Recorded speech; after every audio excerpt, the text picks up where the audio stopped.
కాకినాడ నగరంలో పలు ప్రధాన రహదారులు శిథిలావస్థకు చేరాయని, ప్యాచ్ వర్కులు చేపట్టుకుంటే మరింత పాడయ్యే పరిస్థితి ఏర్పడుతుందని పౌర సంక్షేమం సంఘం పేర్కొంది.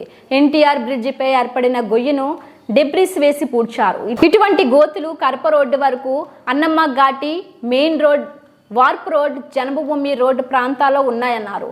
Two town, Sambamurthy Nagar, Jagannathapuram flyover బ్రిడ్జిల రోడ్లు శిథిలమై పాడైనందున తారు రోడ్ల పునర్నిర్మాణం చేయించాలన్నారు.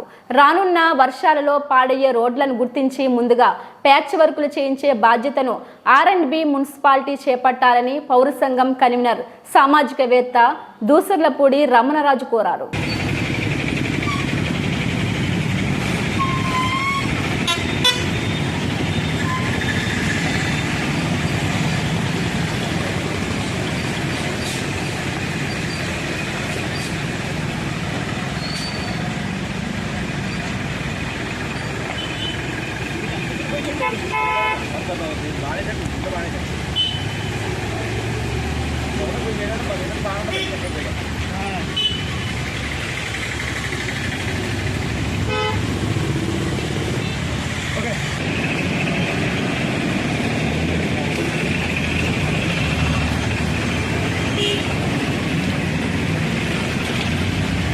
కనపడలేదు.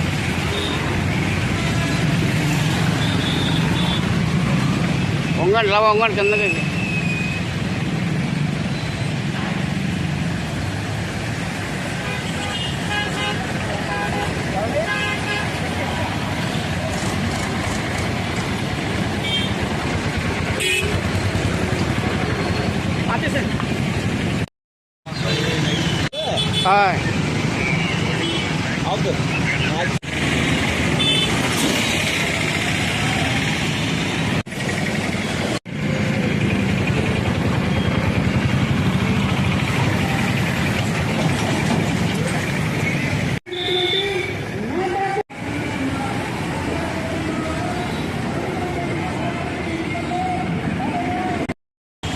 కాకినాడ నగరంలో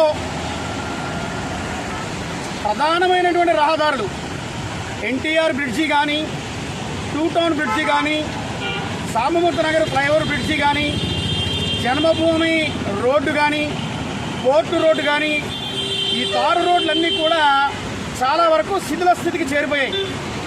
ఇప్పుడు చాలా చోట్ల పెద్ద పెద్ద గొయ్యలు పడిపోయాయి. ఈ ఎన్టీఆర్ బ్రిడ్జి నుంచి చూస్తే కరప రోడ్డు దాకా కూడా ఇంచుమించుగా అదే రకమైన పరిస్థితులు ఉన్నాయి. ఈ గోతుల కారణంగా ప్రజలు చాలా ఇబ్బంది పడతా ఉన్నారు.